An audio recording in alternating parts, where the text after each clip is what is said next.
offer anything. The sannyasi asked for Nityananda to accompany him as his brahmachari servant. Hadai Pandit was heartbroken, but he let his son go, and not long after that he died of separation from Nitai. So just to let you know, this is the custom. That when a sannyasi visits, if he asks for something, you have to give him. In the same way, a child, a certain age, if the child wants something, you're supposed to give it. But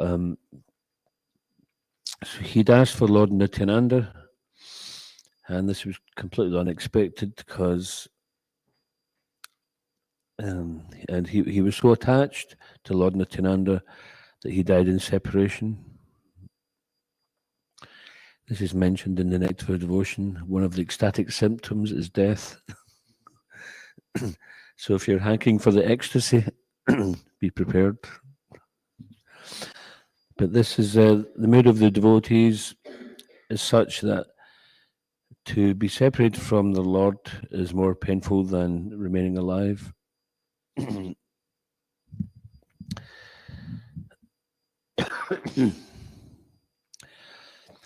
So Lord Nityananda, he toured the holy places of pilgrimage with the sannyasi. Actually, I suppose a little backstory on that is that Hadai Pandit had already lost one son before, had he not? Anyone remembers? He had a son. I don't know if it was the same sannyasi came and took him with him traveling.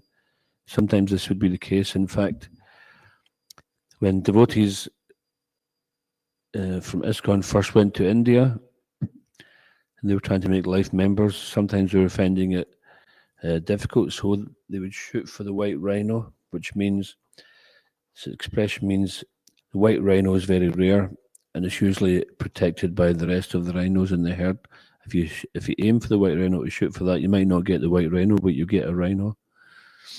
So what the devotees used to do when they would go collecting and looking for life members, etc., they would ask to give one of their kids and would train them up as a proper brahmachari, proper Brahmin.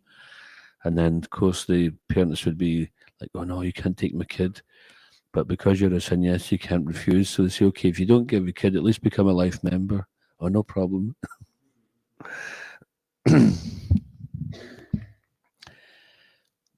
Lord Nityananda toured the holy place of pilgrimage with the sannyasi, and after Lord Chaitanya appeared, he went to Navadvip to see the Lord. There's a whole story about that, actually. The two lords met in the house of Nanda and Acharya. Nityananda also accompanied Mahaprabhu after he took sannyas and travelled with him to Jagannath Puri. Later, on Lord Gauranga's request, Nityananda Prabhu stayed in Bengal with some assistants and spread Lord Chaitanya's mission, the chanting of the Lord's holy names. So just going back to this part here, Lord Nityananda met Lord Chaitanya at Nanda and Acharya's house. And both of them actually knew when they both knew that, I think it was Lord Chaitanya said, I'm going to meet my brother today. And the devotees were wondering, what do you mean you're going to meet your brother? And then Lord Nityananda came and they had some embrace, which lasted a long time. And the devotees were in ecstasy to see this meeting of Lord Chaitanya and Lord Nityananda. Lord Nityananda is Lord Balaram, the Adi Guru, the original spiritual master. He is the greatest servant of the Lord, and thus he is the original teacher of service to the Lord. He is the supreme personality of Servitor Godhead. Sri Balaram serves Lord Krishna in all affairs of existence and knowledge, and Lord Nityananda Prabhu performs the same service to Lord Gauranga by constant association. Lord Nityananda has unlimited incarnations. He is said to be none different from Lord Sankarshan. When Lord Chaitanya's older brother Vishvarup left home, he also entered the body of Lord Nityananda. So my mistake is actually it was Vishvarup who left home just as Lord Nityananda had left home on the request of a sannyasi. In transcendental motion, Lord Nityananda calls himself a servitor of Lord Chaitanya. Sometimes he serves Lord Chaitanya as his guru, sometimes as his friend, and sometimes as his servant. Only by his mercy can one attain Lord Chaitanya and approach Radha Krishna. So we're going to speak a little bit from Manashiksha, the Taipada Kamala song. This is the subject is mentioned there also about this. The ocean of Lord Nityananda's glory is infinite and unfathomable.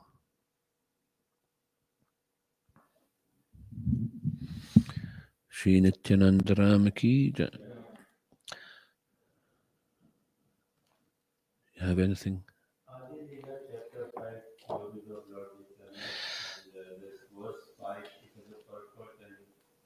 I was going to do that tonight, but yeah, why not? We could do it just now. We can do it twice. There'll be more people here tonight as well. Thanks. I don't have it here though. Was it Adi 1-5?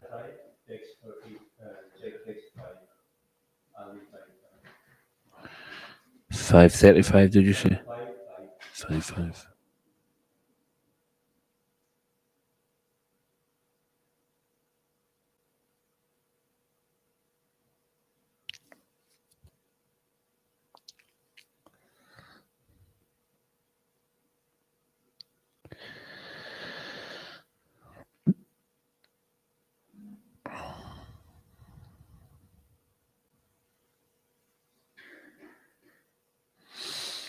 This is not specifically about Lord Nityananda, is it?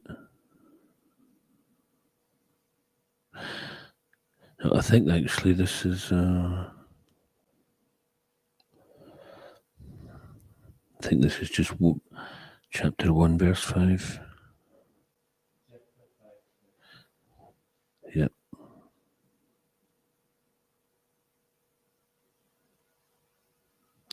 One moment.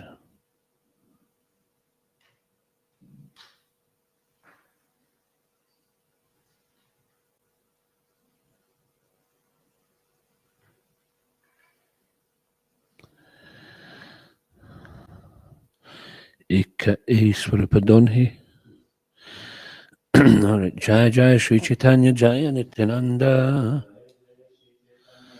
Jaya Advaita Chandra Jaya Gaura Bhaktavrinda. Jaya Jaya Sri Chaitanya Jaya Nityananda. Jaya Advaita Chandra Jaya Gaura Bhaktavrinda. Jaya Jaya Sri Chaitanya Jaya Nityananda. Chandra Jaya Gaura Bhaktavrinda. Hare Krishna, Krishna Krishna, Hare Hare. Hare Rama, Rama Rama, Hare Hare. So reading from Sri Chaitanya Charitamrita, Adi Leela, chapter 5, entitled The Glories of Nityananda Balaram, I think it's called. Text 5. Eka I Swarupa Donhe Bina Matra Kaya Eka I Swarupa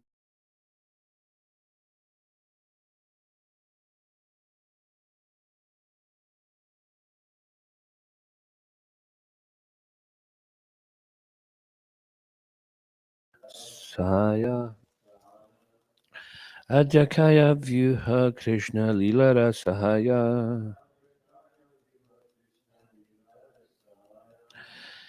Eka Swarupa Donhe Bina Matraya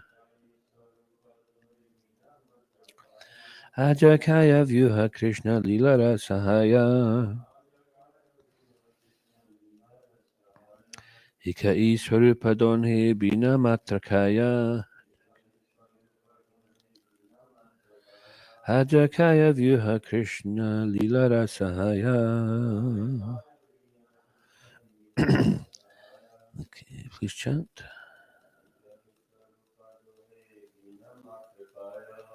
Jai Swarupa Donhe Bina Matrakaya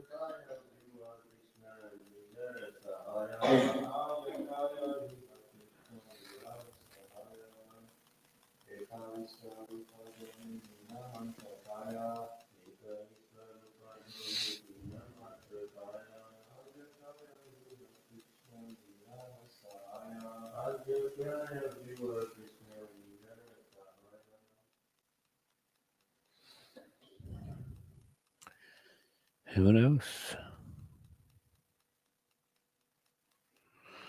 Okay, so give me a second.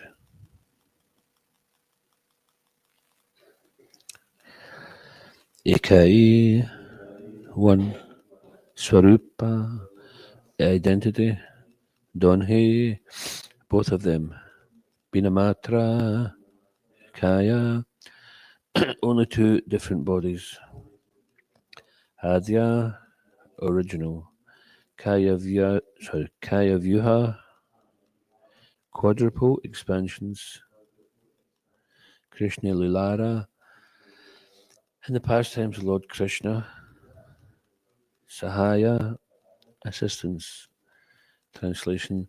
These two are one and the same identity. They differ only in form.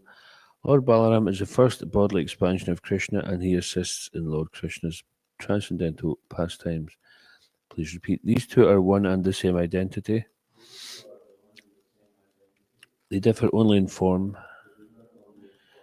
Lord Balaram is the first bodily expansion of Krishna, and he assists in Lord Krishna's transcendental pastimes.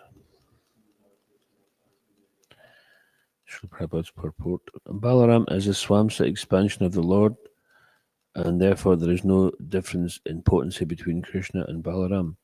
The only difference is in their bodily structure. As the first expansion of Godhead, Balaram is a chief deity among the first quadruple forms, and he is the foremost assistant of Sri Krishna in his transcendental activities.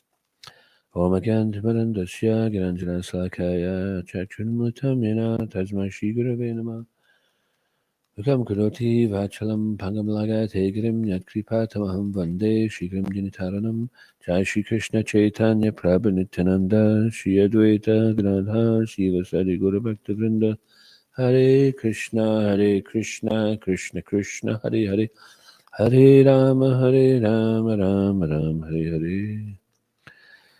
These two are one and the same identity. They differ only in form. Lord Balaram is the first bodily expansion of Krishna, and he assists in Lord Krishna's transcendental pastimes.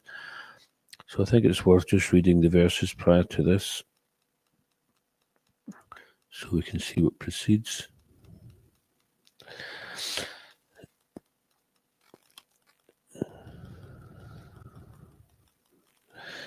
So in verse 5.3, then it's been mentioned by Krishna Das Kaviraj Goswami that he says, I have described the glory of Sri Krishna Chaitanya in 6 verses. Now in 5 verses I shall describe the glory of Lord Nityananda. And then the chapter after that is, who else is he describing? Advaita Acharya, isn't it? If I remember rightly. It doesn't go through the whole Panchatattva though. So in the purport here, Prabhupada says, Lord Krishna, the absolute personality of Godhead, is the primeval Lord, the original form of Godhead, and his first expansion is Sri Balaram. The personality of Godhead can expand himself in innumerable forms. The forms that have unlimited potency are called Swamsa, and other forms that have limited potencies, the living entities, are called Vibhinamsa. So it's technical differentiation there. Sometimes certain incarnations are for specific purposes and they have limited potency, but the Lord here, he's unlimited potency. So in this chapter, and we'll just speak verse 6 as well. That original Lord Krishna appeared in Navadip as Lord Chaitanya, and Balaram appeared with him as Lord Nityananda. So this is not something manufactured. It's also mentioned, sometimes we mention this in Gaur Purnima festival, that Lord Chaitanya's appearance was foretold in the Atharva Veda, Chaitanya Upanishad, translated by Bhaktivinoda Thakur, where Lord Brahma is asked by his son Pipalad, or Pipalayana, I can't remember his name. He asks him, how will the living entities be saved in Kali Yuga? And he expresses that the Supreme Lord himself will come and descend in the garb of a devotee, and he will propagate the Yuga Dharma, which is the chanting of his own holy names. So when the Lord comes, he doesn't come alone. He comes with all his associates. The associates always want to be with the Lord. And typically, Lord Nityananda also came in because Lord Nityananda sees himself, he's original expansion, and he's known as Adi Guru, or the original spiritual master, or another way of describing that is the original teacher of how to serve Krishna. So when Lord Nityananda came, he came before Lord Chaitanya and to be in preparation for the Lord's appearance for his mission.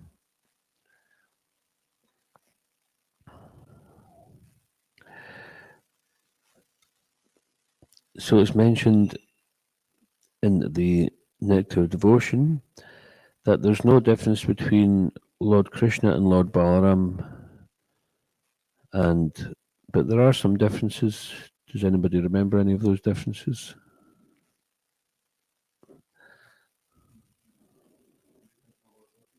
Different colour dhoti. That's right. So what colour is Balaram's dhoti? Yeah. And Krishna's is yellow and blue. Another difference is the bodily colour is different. Krishna's blackish and the Lord Balaram's white. So they say there's no difference in that. And Lord Balaram has quite a distinct different mood. And we see that exhibited also in Lord Nityananda's form. Lord Balaram is known as Avadut, and Nityananda was also known as Avadut, just like yesterday. One devotee sung the bhajan Nityananda Avadutera, which is basically glorifying Lord Nityananda, the Avadut. So Avadut means that they behave not according to normal conventions. And Lord Nityananda, he dances to his own drum. But at the same time, it's not that he has no control. Sometimes you see people who dance to their own drum, and often it can be an egotistical thing where they're just like, they want to be different. It's like if everybody is already different, but you want to be so different. So it's like attract attention by being different. And it becomes almost like a cliche. I'm one of the different ones. One of the millions of different ones. It becomes a little bit kind of tedious sometimes when people try to exhibit their false ego in this way. But Lord Nityananda, he is exhibiting that he is not bound by any rules or regulations. I won't go into the details just now, but there are some interesting pastimes where Lord Nityananda exhibits that. And his behaviour is because he's experiencing such ecstasy in service to Lord Chaitanya.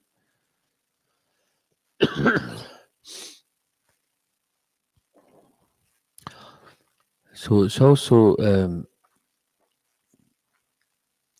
Lord Nityananda, as we hear from many times, we mentioned this Bhaja Goranga Kaha Goranga Laha Goranga Namare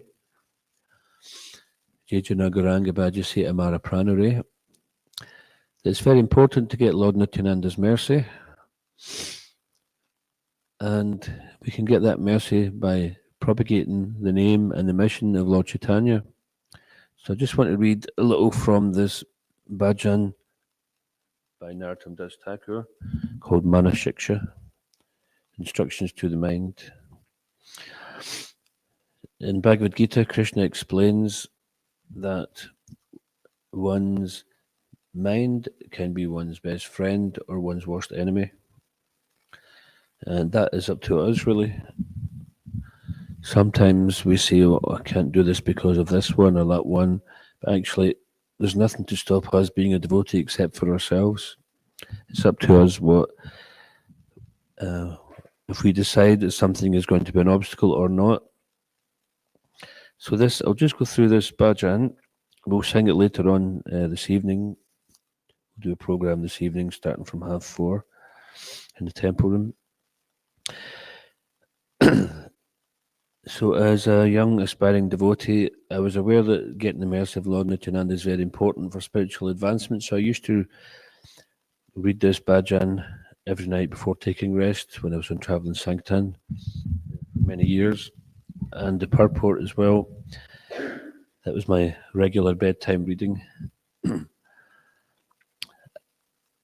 So, reading these bhajans, hearing these shastras, they're not mundane where we hear it once and think, okay, that's it, I know it, next. I'm getting bored now. No, it's not like that. Actually, the more we read it, the more we hear, then the deeper it goes. I remember also as a young devotee, for one period of time, I had one lecture tape of Srila Prabhupada and I'd listened to it over and over again. And I never got bored of it. It's not like, oh, I've only got this one to listen to. I'd look forward to listening to it again and again because you just felt like this was creating a very good foundation. It's important that we don't just try to skimp on the foundational things and go to something more elevated that shows that we have a flippant mind. And if we do have a flippant mind, then we should try to train it to be more grounded. So this bhajan, I'll just go through the Bengali once, and then I'll read the purport.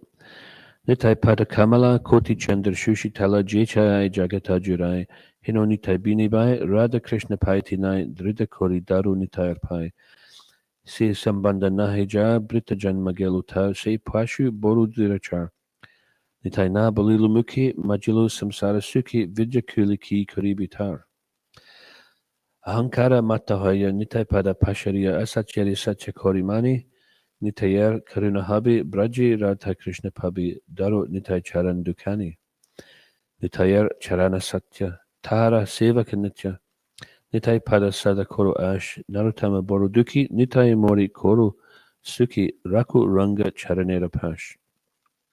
So Prabhupada goes through this purport here, and it's very good meditation on this day.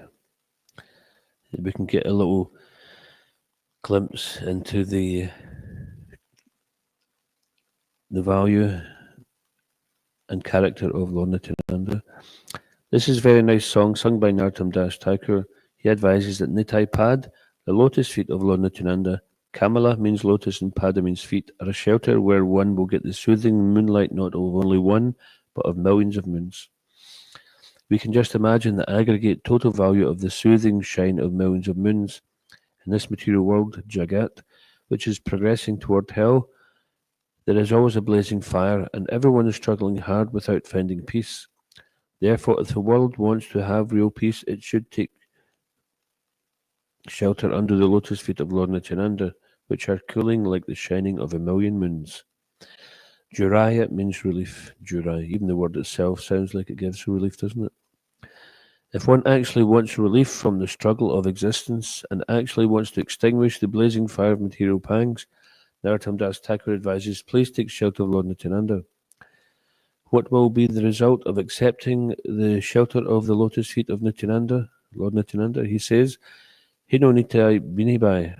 Unless one takes shelter under the shade of the lotus feet of Lord Nityananda, Radha Krishna paite nai. It will be very difficult for him to approach Radha Krishna. The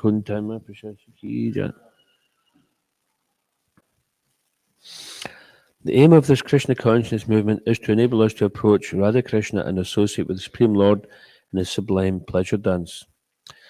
So, this is called the Hare Krishna movement because we chant Hare Krishna, Hare Rama. And the Hare Krishna is addressing the Supreme Personality of Godhead and his eternal consort, dear most devotee, And Hari Rama is the pleasure potency of the Lord Rama, Rameti Krishna.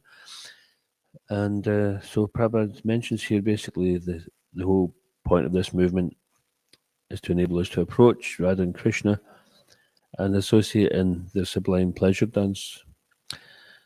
So this is very deep. But if one wants to go there, we shouldn't just go directly to Radha Krishna. Narottam Das Thakur advises if we actually want to enter into the dancing party of Radha Krishna, he must accept the shelter of the lotus feet of Lord Nityananda. So elsewhere in the one of his purports, I can't remember which verse it is in the Bhagavatam, but he mentions that it's impossible to preach Krishna consciousness unless one is empowered by Radharani or Lord Nityananda. And for us, the safest path is to go through Lord Nityananda. Therefore, he says, "Say Sambandha nahi." Sambandha means connection or contact. Anyone who has not contacted a relationship with Nityananda is understood to have spoiled his human birth. In another song, Narottam Das says, "Hari Hari Bifali Janama Gonainu." Anyone who does not approach Radha Krishna through a relationship with Nityananda has uselessly spoiled their life. Brita means useless, Janma means life, Tar means his, and Sambandha means relationship. Anyone who does not make a relationship with Nityananda is simply spoiling the boon of the human form of life. Why is he spoiling it? Sai Pashu Boru Durachar. Sai means that, the Pashu means animal, and Durachar means misbehaved or the most misbehaved. Without elevation to Krishna consciousness through the mercy of Lord Chaitanya and Nityananda, life is simply spoiled in the animal propensities of sense gratification. Narottam Das says that ordinary animals can be tamed, but when a human being is animalistic, having only animal propensities, he is most horrible, for he cannot be tamed. And then Prabhupada gives a few examples. Ordinary cats and dogs, or even a tiger, can be tamed. But when a human being goes out of his way and neglects to take up the human activity of Krishna consciousness, his higher intelligence will simply be misused for animal propensities, and it is very difficult to tame him. So even if one is very, very intelligent, like there's 4 types of people who don't surrender to Krishna. One is called the Maya Pritagyana, knowledge stolen by illusion. They have great boon of the human form of life, where they have superior intelligence, but they use it simply for polished animalism, like we were saying yesterday, this term Vishayi. Vishayi means one whose goal in life is simply sense gratification. Prabhupada said that one who seeks pleasure out with is known as a materialist, and one who seeks pleasure within is known as a spiritualist. So that's quite an easy way to judge ourselves. Now, for devotees, of course, that's quite a unique position because we can enjoy within and without, because even our external sense objects are actually divine and pure objects. Like people might like to sing and dance and eat nice food, and we also do the same, but we get purified by doing it. So whereas other people, they're getting entangled in their senses.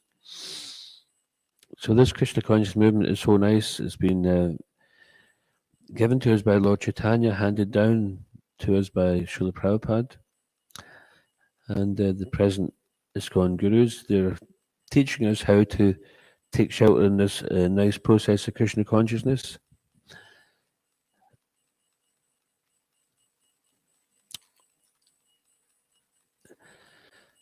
So even a snake can be tamed. Sometimes snakes are considered generally to be envious and poisonous, but even a snake can be tamed. We see that in India. Sometimes you'll see someone plays a shanai, which is like a kind of a reed instrument, and the snake will react according to the shanai, or the flute as well, which is strange because snakes don't actually have ears to hear, but they sense the vibration. But and Prabhupada goes on to say, the enactment of state laws cannot make a thief an honest man, because his heart is polluted. He cannot be tamed. So if you've read Anyone here read Science of Self-Realization? Yeah, everybody? No, it's a good book to read, especially for preaching, because you see how Prabhupada handles different situations. So he's speaking with the Chief of Police of Chicago, if I remember rightly, and he's giving a plan. He's saying that if you give me access to these criminals, we can make them first-class citizens. And it seems like the chief is actually believes him, but he doesn't have the power to do anything about it, which is a shame, because here Prabhupada says, because the thief, the heart is polluted, or the criminal, the heart is polluted, they come out of jail, they'll do the same thing again.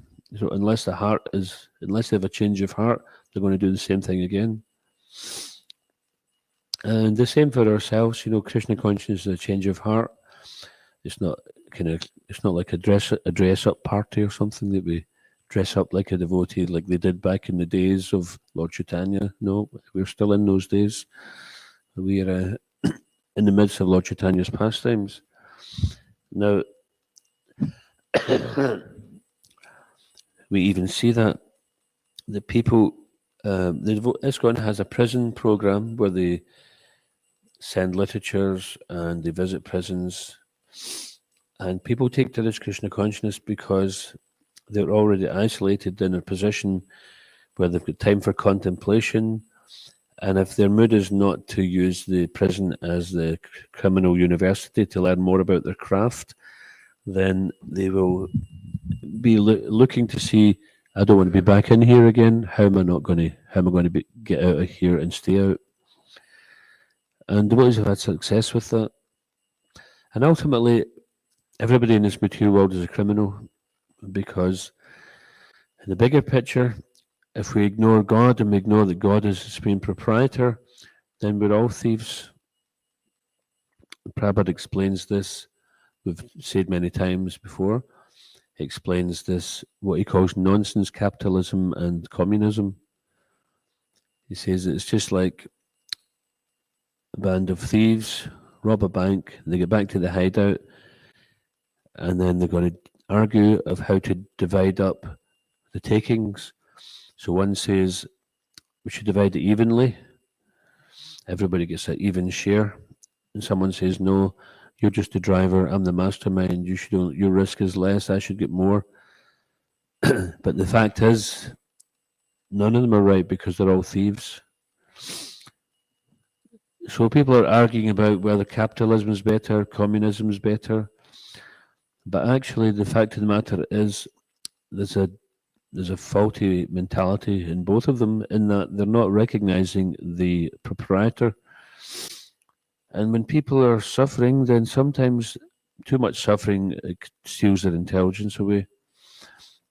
So Prabhupada also talked about, back in the days of communism, when when Russia was very poor, then the communists would have trucks full of bread, and they'd be handing out the bread to people who would be coming out of church, and they would say, "Oh, my dear comrade, you're going to church to pray for your daily bread that God is not giving it, but your communist friend is giving you. So, who's your real friend?" And so, because people were desperate, then they would accept like that.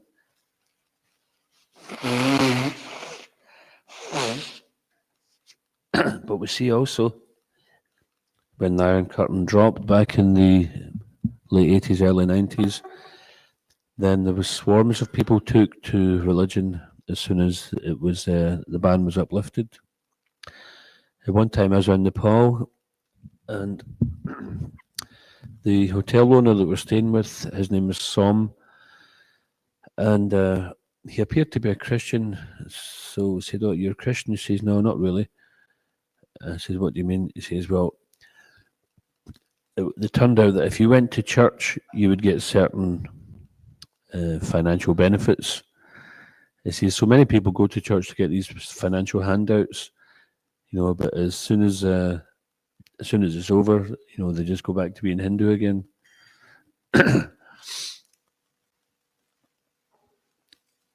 So what's in the heart? if the heart has actually got some faulty patterns, faulty habits there, then it's going to be, when things are difficult, we take the easy way and we take shelter in those faulty patterns, take shelter in whatever's easiest. So Prabhupada says that human life is not meant for that.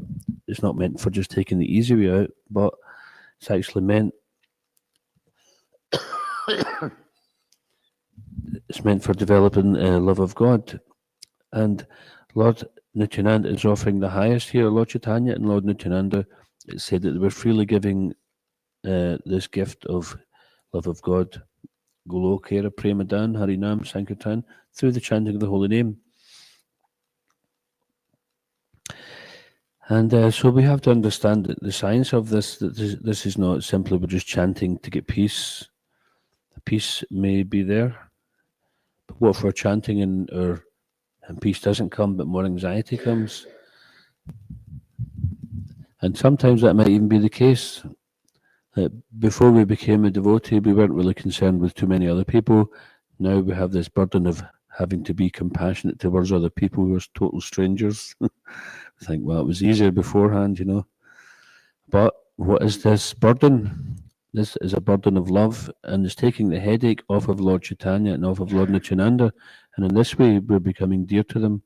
Every time we step outside our comfort zone to try to do something to further their mission, then we're taking a step towards them, and we take one step towards them, and they take 10 steps towards us. And this is there's a couple of interesting examples.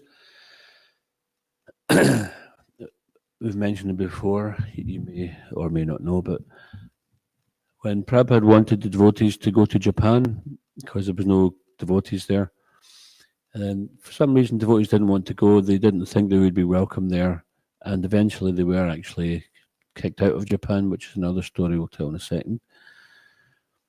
But this one devotee said, if you go, then no matter what happens, I'll be there for you at the end of your life. So this one devotee went, he made some attempt to spread Krishna consciousness there.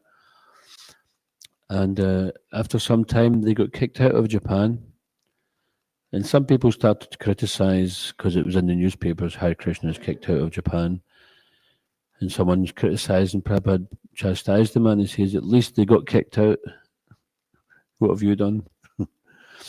And even his godbrothers, sometimes they would criticize, and Prabhupada said, they're simply envious. He says they've done nothing. They haven't furthered Lord Chaitanya's movement 1 inch. So he's very protective. So go back to the original part of the story. This devotee who went to try to open Krishna consciousness into this country, Japan, for some reason he became distracted in his Krishna consciousness and he got into Maya. And if I remember rightly, he was in Amsterdam and he got terminally ill and he was in the ICU. And just as he was passing, he sat up and his brother was there who wasn't a devotee, but he related the story to the devotees after it. He got up and said, Prabhupada, you came. And then he passed away. So Prabhupada had promised, at the end, whatever happens, if you go and do this for me at the end, I'll come for you.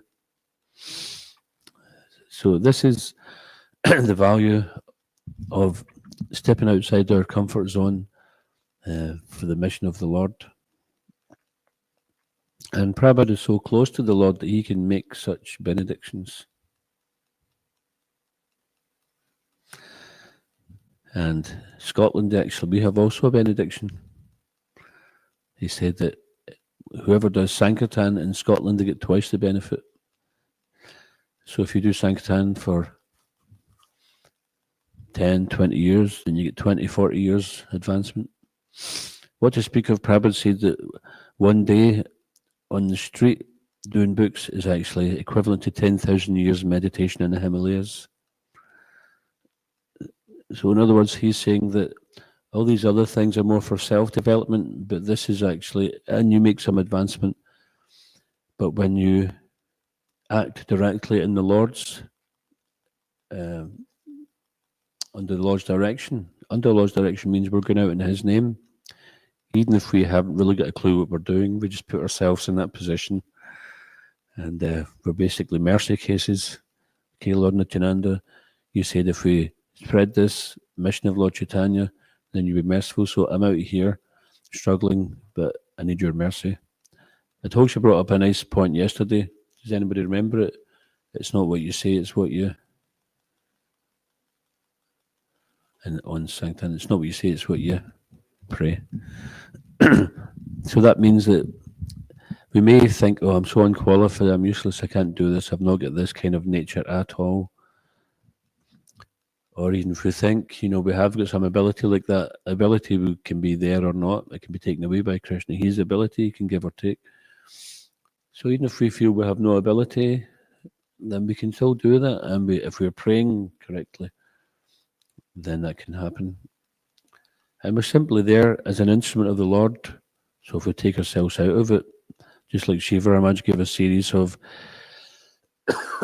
inspirational talks, which we often read during the marathon time, don't get in the way. Because the Lord wants it to happen. He wants to, so Lord's compassion is available, the books are there, the holy names there, the fallen souls are there, and the only thing in between is us. So are we going to open the doors for them, or are we going to get in the way? So this is, we'll carry on reading this.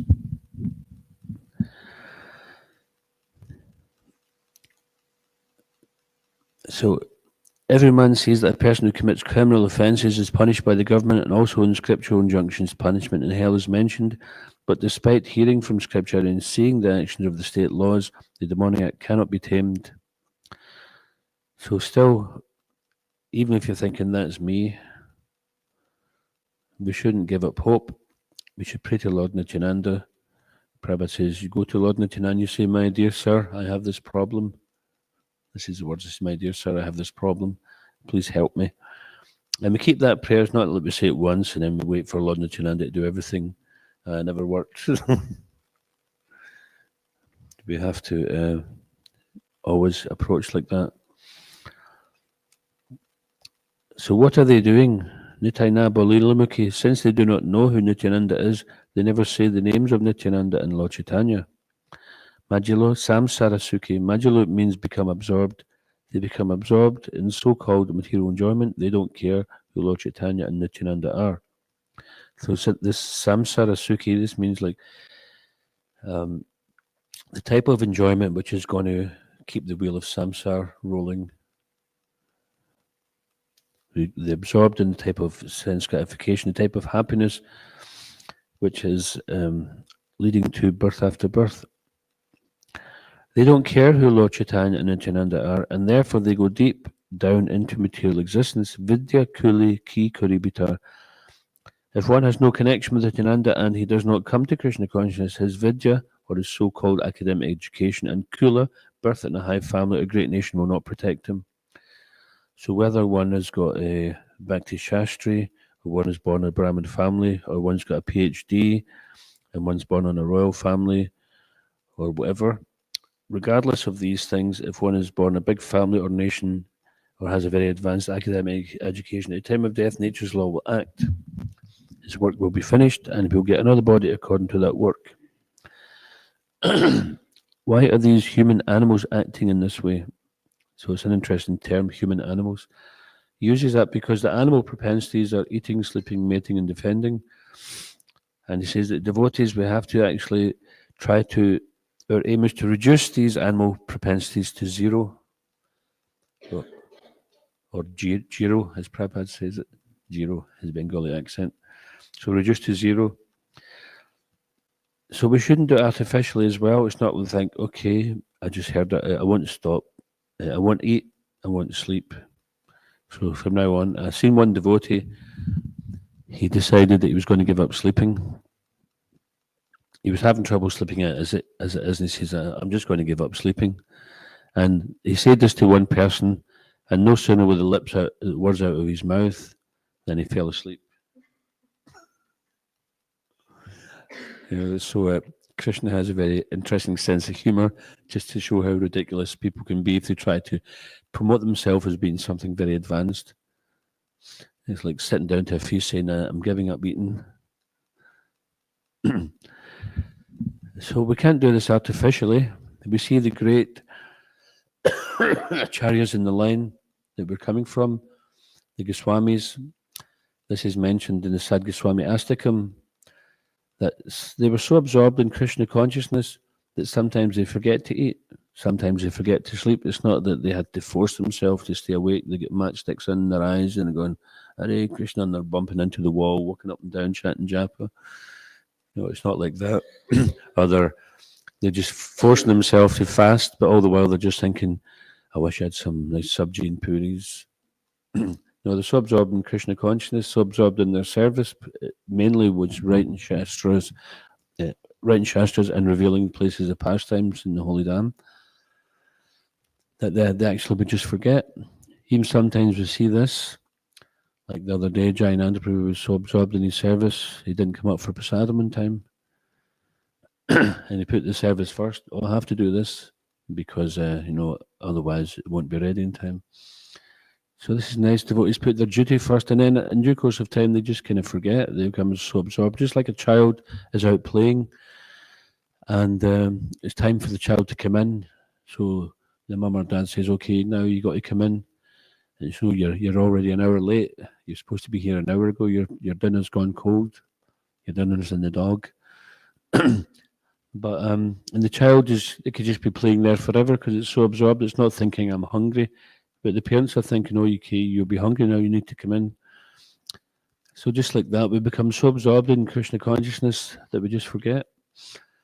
So the thing is not to be focusing on how we will look if we are so austere, but to be focused on becoming absorbed, and these things come automatically or not, whatever. And it's not that we have to become living on a tablespoon of buttermilk every 2 days, like the Goswamis. Because even Prabhupada, when the devotees who try to prescribe some diet, he says, if you can't eat good prasadam, what's the point of living? So devotees wouldn't try to put too many strictures on Prabhupada. And it's a fact, we would say that too, right? If every day was a fast day, if you're fasting till like 7 o'clock in the evening, some people might get used to it, but others be thinking, oh, this is a bit too much.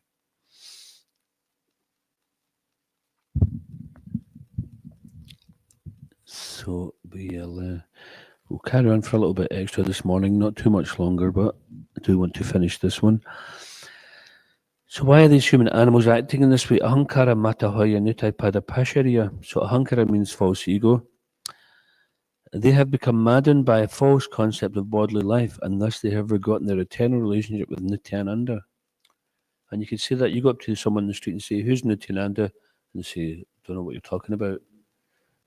They're so forgetful. Asatyara satya korimani. Such forgetful persons accept that illusory energy as factual. Asatyari refers to that which is not a fact, or in other words, maya. So sat means eternal, asat means temporary. So we're taking that which is temporary to be constant. Maya means that which has no existence but is a temporary illusion only. Persons who have no contact with Nityananda accept this illusory body as factual.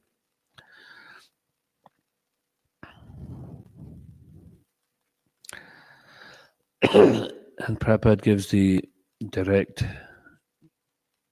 translation of Maya, that which is not. So we may think something is reality, but it's not reality. So we see a building, we see a person, we see a reflection, and we think this is reality, this is life, this is true. But actually we don't see, if we were to look in the most powerful microscopes, you would see that what we see as reality is just some temporary image of some cells gathered together for a little time, which is imperceptibly changing before our very eyes. Narottam Das Thakur then says, Nitayar Karuna Habi Braji Radha Krishna Pabi. If you actually want to approach the association of Radha Krishna, you must achieve the mercy of Lord Nityananda first. When he is merciful towards you, then you'll be able to approach Radha Krishna. Daro Nitai Charana Dukani. Narottam Das advises that one firmly catch the lotus feet of Lord Nityananda. So this Nitya Charana Satya, that's coming up. Then again, he says, Nitya Charana Satya, one should not misunderstand and think that as he has caught the hold of Maya, similarly, the lotus feet of Nityananda may also be something like that Maya or illusion. So sometimes people who think they're very advanced spiritually think that those who are personalists, they're sentimentalists. These Mayavadis, they speak very much philosophy, and we shouldn't hear from them because their word jugglery is very crafty. It can make you doubt things. But we shouldn't doubt our own experiences, and we shouldn't doubt that Lord Nityananda's feet are actually Satya, they're truth, they're eternal. Tara Sevaka Nitya, that one who engages in the transcendental loving service of Nityananda is also transcendental.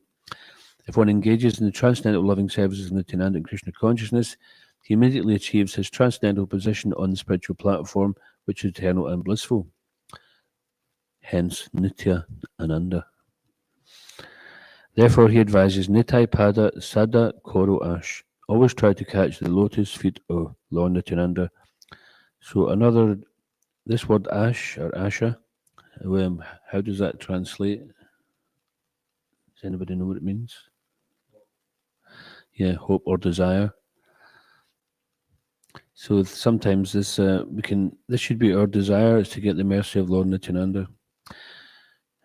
I know one devotee, he passed away 2-3 years ago, and sometimes he'd fall off the wagon, if you know what that expression means. It means that he became a bit distracted from his Krishna consciousness. He gave up chanting, and then because he became absorbed in kind of quite fallen activity, he would think, I'm not worthy to chant the holy names of the Lord. So he would chant Nityananda for about a week, and then he'd feel somewhat worthy to chant Hare Krishna again. Now, this is not a standard practice, of course, but it's just what he did. And he had great faith in Lord Nityananda. And no matter how many times he became distracted by Maya, he would once again take shelter in Lord Nityananda and become and chant Hare Krishna again. But of course, Prabhupada, he gave us the actual bona fide prescription for that is to alleviate ourselves many offences. When chanting Hare Krishna, we first of all chant the Panchatattva Mahamantra. And so generally devotees chant before each round, they'll chant pranams to the spiritual master, to Srila Prabhupada, and to Panchatattva. In this way, we can remember who's giving us the holy name, and by hearing the names of Lord Chaitanya, Lord Nityananda, then we become freed from our offences, we only make advancements. So this Gauranga campaign, which we embarked on some years ago, which was hugely successful, and people are still relating to it years later, decades later, was because when we chant the name of Lord Chaitanya, there's no offence, there's only advancement. If you chant Hare Krishna, people make offence.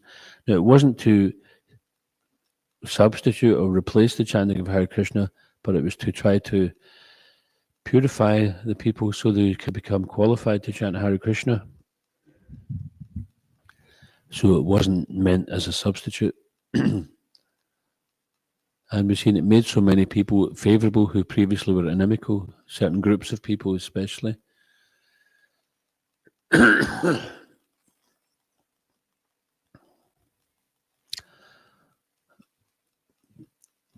So, therefore, when we chant these names of the Lord,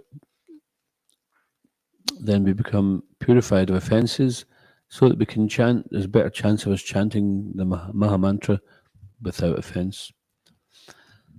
Now, Lord Chaitanya, he was propagating the chanting of the Mahamantra, and Lord Nityananda, he was propagating Lord Chaitanya, and then Maniketna Ramdas, a great devotee of Lord Nityananda, was propagating Nityananda. So where does it end? But we should understand that simply Gaur Nitai inviting us to chant Hare Krishna, and the rule is that we chant their name to become free from offences, so we can chant Hare Krishna as per their instruction. If they come and instruct us to chant Hare Krishna and we go and chant something else, then we're not going to please them by doing something other than what they're asking us to do. But at the same time, we gain their mercy by approaching through them first.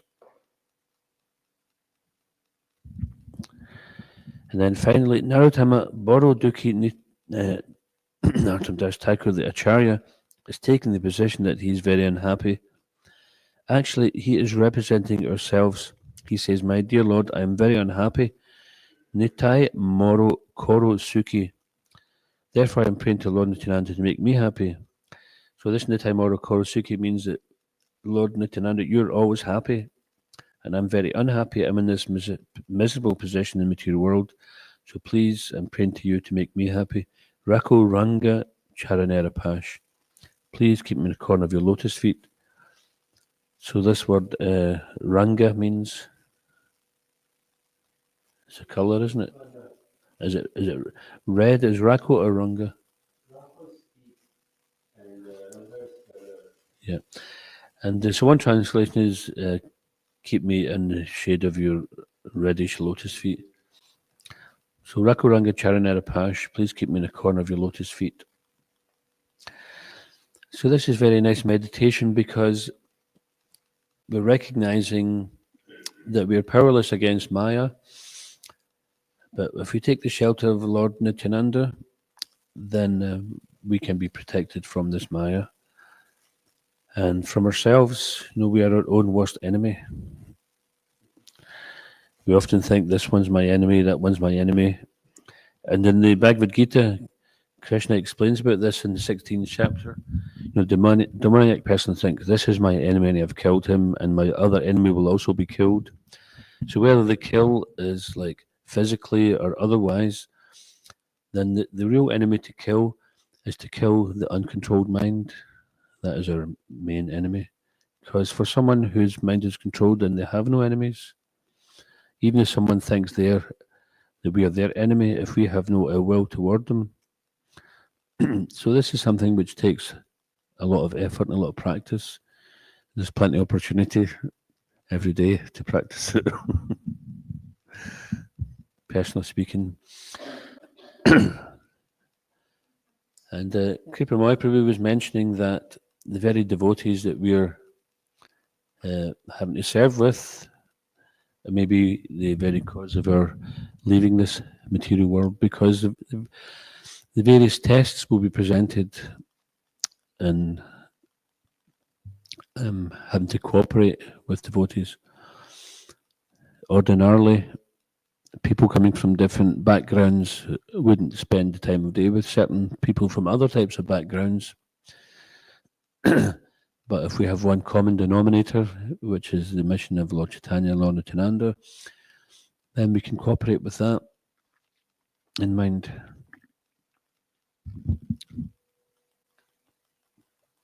So there's a lot more to be mentioned about the glories of Lord Nityananda, such as, I'm not going to go into it in detail now because we do have this evening, but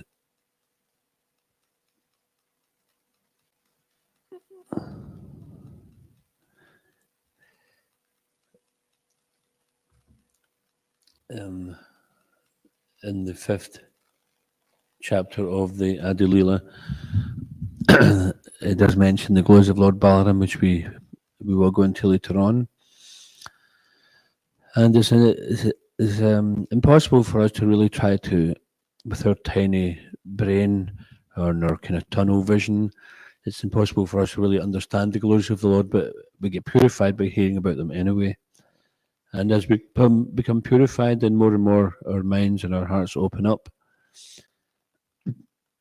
So this is important that we hear together. I'll just stop there. Anyone got any comments or questions? Apart from what time's the breakfast? Hare Krishna.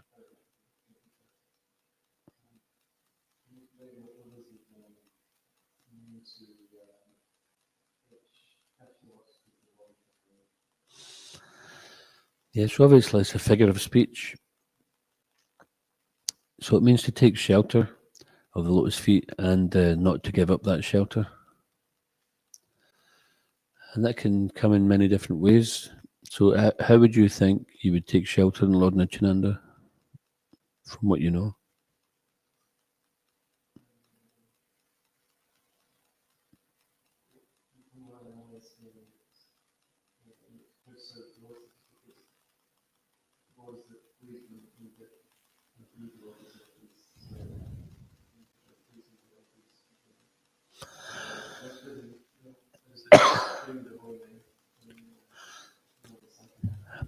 Yeah, and you brought up a good point. 7 of the devotees. So one great devotee, Shivananda Sen, he was arranging so many things for the service. I think it was when the devotees were coming from Bengal for Jagannath Rath Yatra, and he hadn't arranged certain things properly, or there was some misunderstanding. And Lord Nityananda very mercifully kicked him and cursed him. Him and his family heard about this, they were distraught, and Shivananda saying, this curse from Lord Nityananda is a blessing. Why are you so upset? This is Lord Nityananda's mercy. So, but anyway, the point was that he was showing that serving the devotees is so important, because there was appeared to be some slight neglect of serving the devotees properly, and Lord Nityananda was unhappy with him. And of course, he did it in quite an unconventional way, but as we said, he can do what he likes. No, they didn't get the police to him for kicking him. Yeah, so it's important. Serve the devotees, having a nice service attitude. And the service attitude we have is important to us. We don't have to think, well, I'll serve this one, but I won't serve that one. If we've given some service, then we do it because it's coming down, it's been given to us. We don't have to think, well, I'll take service from this one, but I'm not listening to that one. This is perhaps a test for us. It doesn't matter who gives it. And sometimes they might not give it in a nice way, but we think, okay, I've got service. I'm fortunate to be having service. I could be serving some dead end purpose in the material world, but here I'm serving a purpose of the Lord. So catching the feet of Lord Nityananda means you don't give it up. Just hang on tightly. Like Prabhupada gave another expression, he says, if you just hold on to my dhoti, then I'll get you in the back door. So that doesn't mean to say that we go and find, okay, is there some Maha dhoti of Srila Prabhupada and we just go around holding it all day? This is kind of superficial understanding. It means that we stay close and we don't leave that association, we don't leave that connection. The association doesn't necessarily mean to say that those who are living outside don't have the shelter, don't have association. They do. It's a matter of what's your daily intentions, what is your daily program. We can remain connected, just like on during the pandemic, a lot of connections were made online, and so we remain connected through service, not physical proximity, through service and through sadhana, through following instructions. This is the connection. That's the sambandha. Okay. And no matter what tests come up, we don't give up that shelter. We just keep on taking shelter where it becomes our go-to place. If we have some difficulty, we go to Lord Nityananda and we pray. Nityananda Balaram, give me strength to pass this test. And sometimes we look back and think, oh, I was so concerned about that test, but it just seems like so insignificant now. But it wasn't insignificant at the time. But we wouldn't have crossed over it had it not been for the mercy of the Lord. And then we can look back and think, oh, why was I creating such a fuss? It was a storm in a teacup. But at the minute, when that storm in the teacup was on, we were one of the tea leaves in there, getting whisked about.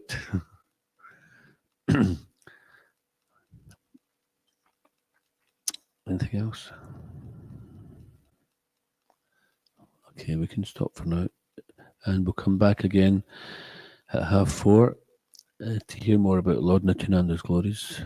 Iskon Guruvinda Ki, Srila Prabhupada Ki, Shri Chaitanya Charitamrita Ki, Shri Nityananda Rama Ki, Nitai Gaur Premanande, Gaura Bhaktavrinda Ki.